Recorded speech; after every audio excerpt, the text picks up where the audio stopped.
Salam alaikum, bonjour, bienvenue sur ma chaîne Délices by Khadouj. Aujourd'hui, je vous propose la recette de la pâte magique. C'est un classique sur mes réseaux sociaux. Je la fais très souvent, c'est pour ça aussi. Parce que je l'aime bien, elle est rapide à faire. Il n'y a pas de pétrissage ni de temps de pause. On va dire en 10-15 minutes, elle est prête et on peut directement la cuire. Et en plus, avec ça, on peut faire beaucoup de variétés entre guillemets de pain. Par exemple, je fais des pains farcis, des pains tressés, des pizzas, des buns, des chaussons. J'ai même essayé de la faire en cheese naan, ça a réussi. Et franchement, je la recommande. Après, sur internet, vous pouvez voir différentes recettes de pâte magique. Après, je pense que le but, c'est qu'il n'y ait pas de pétrissage et pas de temps de pause. En fait, après, les ingrédients en eux-mêmes, voilà, même s'ils sont différents, ça reste une pâte magique. Alors moi, je vous propose ma version. Et voilà, j'espère que ça va vous plaire. N'hésitez pas à liker et à vous abonner si vous aimez mes vidéos et ma chaîne. Donc, pour commencer la recette, on utilise une seule unité de mesure, c'est le verre. Donc, je vous en ai mis plusieurs là devant vous pour que, en fait, au niveau de la quantité, je change de verre. C'est-à-dire que là, j'ai pas envie de faire beaucoup de pâtes, donc j'utilise un verre à eau assez simple. Quand je veux en faire genre une quinzaine, vingtaine, je prends un verre comme ça en plastique à enfant. Je crois qu'il fait à peu près 250 millilitres. Et quand je veux en faire beaucoup, par exemple quand j'ai des invités ou quand je veux doubler les portions, et ben je prends un gros verre comme ça qui fait environ 300 millilitres. Donc on va commencer par mettre la farine. Donc un verre de farine. 15 g de levure. Donc après les mesures de la levure, elles vont changer en fonction de la quantité.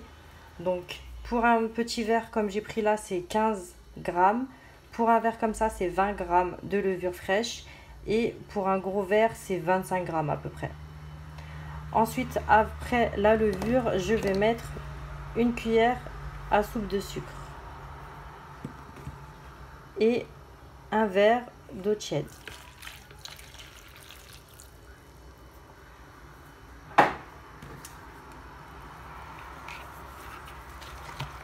On va mélanger le tout pour que la levure se dilue bien.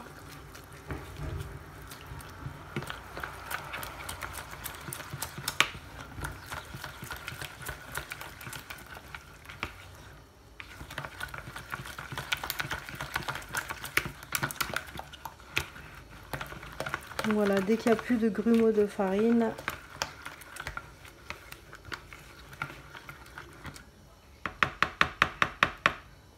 on va laisser reposer 10 minutes à couvert. Donc là, c'est juste pour que la levure travaille. Et après, à la deuxième étape, on pourra utiliser directement la pâte. Donc voilà, 10 minutes se sont écoulées à peu près. Et on voit que la pâte a bien levé. Donc elle est passée, elle était là au niveau du 20. Et là, maintenant, elle est un peu plus que 30. Donc elle a bien levé. On va pouvoir la travailler. Hop. Voilà. On garde toujours le verre et pour la deuxième étape, on met un demi-verre d'huile, donc toujours le même verre. Hop. Ensuite, je vais mettre une cuillère à café de sel. Donc on la met pas au début parce que le sel tue la levure. Donc ça fait que des fois les pâtes ne poussent pas si le sel est directement en contact avec la levure. Ensuite, je vais rajouter de la farine. Donc là, après, c'est à l'œil. Donc il n'y a que la première étape, on va dire, où il y a vraiment les mesures exactes. Et après, en fait, je fais à l'œil. Parce que tout dépend de la marque de farine que vous prenez, du type, si c'est de la T45, T55, ça ne va pas absorber l'eau de la même manière. Du coup, moi, je fais à l'œil. Normalement, dans la recette initiale, c'était 2 verres de farine qu'il fallait rajouter en plus, mais franchement rarement ça m'a suffi, il fallait toujours que j'en rajoute, etc. Donc maintenant je me casse plus la tête, je fais à l'œil Je vois quand est-ce que la pâte est bien prise et qu'elle ne colle plus au doigt en fait. Et après c'est bon. Donc, voilà, ça va être mieux comme ça pour vous. Je vais rajouter encore de la farine.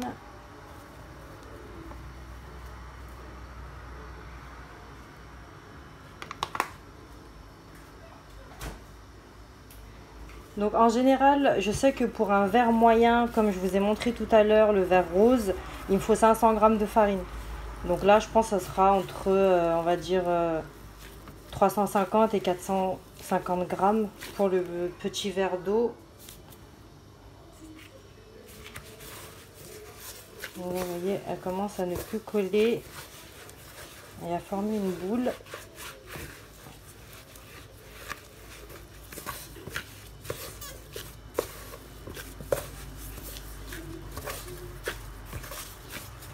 Donc voilà, on n'a même pas besoin de trop la pétrir. Là, j'essaie de voir que ça amasse bien la pâte et que voilà, elle colle plus au doigt. Vous voyez, elle colle plus au doigt. Je vais juste la lisser parce qu'il y a des morceaux de farine. Quand la pâte elle n'est pas homogène. Du coup, hop, un tout petit pétrissage léger.